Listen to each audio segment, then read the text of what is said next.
Agora, a palavra do Bispo Diocesano de Jales, Dom Reginaldo Andrieta.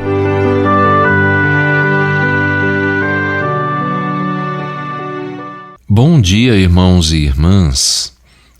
Compartilho com vocês hoje algumas informações sobre a Diocese de Jales e reflexões relacionadas também a uma nota que a CNBB emitiu a respeito de questões ambientais e sobre a solenidade de São Pedro e São Paulo que celebraremos neste domingo. Ontem, o clero e os seminaristas da Diocese de Jales vivenciaram a 30ª jornada de oração pela santificação do clero, realizando conjuntamente uma manhã de oração na Escola Vocacional de Jales, dedicada a essa intenção, que se encerrou com um belo momento de adoração ao Santíssimo Sacramento. Há 30 anos, essa jornada de oração ocorre no dia do Sagrado Coração de Jesus, celebrado solenemente ontem em nossas comunidades, com participação numerosa dos membros do apostolado da oração, incluindo a intenção de oração do Papa para este mês de junho, dedicado ao Sagrado Coração de Jesus. Ele nos convidou a rezar para que cada um de nós encontre consolo na relação pessoal com Jesus e aprenda do seu coração a compaixão pelo mundo. Assim o fizemos, orando sobretudo pela paz entre as nações e pelo fim da violência tão presente em nosso cotidiano. Oremos de modo especial pelo fim da violência contra crianças, adolescentes, mulheres, pessoas em situação de rua, pessoas idosas, indígenas, trabalhadores e trabalhadoras que buscam sobreviver como ambulantes e famílias do campo que reivindicam o reconhecimento do direito à propriedade de suas terras e pelo fim da violência contra a natureza no seu todo. Nós, seres humanos, fazemos parte da natureza. Vivemos em simbiose com o nosso meio ambiente. As violências ambientais nos afetam diretamente. Por isso, a Conferência Nacional dos Bispos do Brasil, a CNBB, divulgou no último dia 27 de maio uma nota pública em que denuncia a gravidade do projeto de lei 2159 de 2021, que institui uma nova Lei Geral do Licenciamento Ambiental. Aprovado pelo Senado Federal em 21 de maio, o texto segue agora para tramitação final na Câmara dos Deputados. Para a presidência da CNBB, a proposta representa um grave retrocesso nas políticas ambientais do país. A CNBB se une a diversas organizações da sociedade civil, movimentos sociais, comunidades tradicionais e povos originários ao denunciar que o projeto desmonta mecanismos essenciais de controle e prevenção de danos socioambientais. O que se aprova na prática é a institucionalização da flexibilização dos mecanismos de proteção da vida, das águas, das florestas e dos povos originários, assim afirma a CNBB. Entre os principais pontos criticados pela CNBB estão a possibilidade de dispensa do licenciamento para empreendimentos autodeclarados de baixo impacto, a adoção do modelo de licença por adesão e compromisso e o enfraquecimento da participação popular nas decisões sobre projetos com potencial impacto ambiental.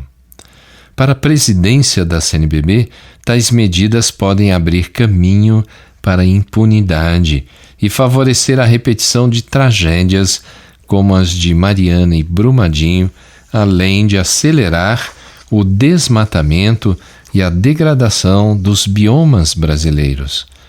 Por meio dessa nota, a CNBB convoca os católicos e convida os cidadãos em geral a se posicionarem contra esse projeto de lei, junto, sobretudo, aos parlamentares. A CNBB cumpre, assim, corajosamente sua missão profética, tal qual testemunhada pelos apóstolos São Pedro e São Paulo, cuja solenidade celebraremos neste domingo, agradecidos a Deus pela fidelidade deles a Cristo, a ponto de serem, como ele, martirizados. Ambos conheceram a Cristo de formas diferentes. Pedro acompanhou Cristo em sua missão antes de ser acompanhado por ele na missão que lhe foi confiada de coordenar a Igreja. Ele foi o primeiro Papa. Paulo, de perseguidor dos cristãos, tornou-se evangelizador em terras distantes, de onde nasceu o cristianismo. Ele foi um grande missionário. Em meio às fragilidades humanas que viveram, Deus tornou Pedro e Paulo fortes na fé e corajosos na missão. Ressalto a missão conferida a Pedro como primeiro Papa. Cristo deu-lhe destaque entre os apóstolos, dizendo-lhe: Eu te darei as chaves do reino dos céus. Pedro é sinal de unidade da Igreja. Deste modo, podemos afirmar que, desde os primórdios, a Igreja reconhece o primado de Pedro e de seus sucessores. O Concílio Vaticano II sublinhou essa missão de Pedro e o Catecismo da Igreja Católica afirma que o Papa, Bispo de Roma e sucessor de São Pedro, é o perpétuo e visível princípio e fundamento da unidade da Igreja. Diante da proliferação de magistérios paralelos na Igreja, ou seja, de pessoas que pretendem orientar a Igreja sem terem autoridade para isso, gerando confusão e divisão, os bispos, como mestres na fé e em comunhão com o Papa, afirmamos que o magistério da Igreja pertence, em primeiro lugar, ao colégio apostólico. Afinal, não podemos nos sentir Igreja fora da comunhão com o Papa. Somente juntos podemos viver em comunhão com Cristo. Por isso, precisamos aprender a caminhar juntos, superando divisões e reconhecendo e respeitando as autoridades na Igreja. Por fim, para bem frisar o sentido teológico e litúrgico da solenidade que celebraremos neste domingo, vale a pena reler e refletir sobre as preciosas e desafiadoras palavras do Papa Francisco na sua homilia da missa desta solenidade que ele celebrou na Basílica de São Pedro em 2020. E assim disse ele: Como o Senhor transformou Simão em Pedro, assim chama a cada um para fazer de nós pedras vivas com as quais se constrói uma igreja e uma humanidade renovadas.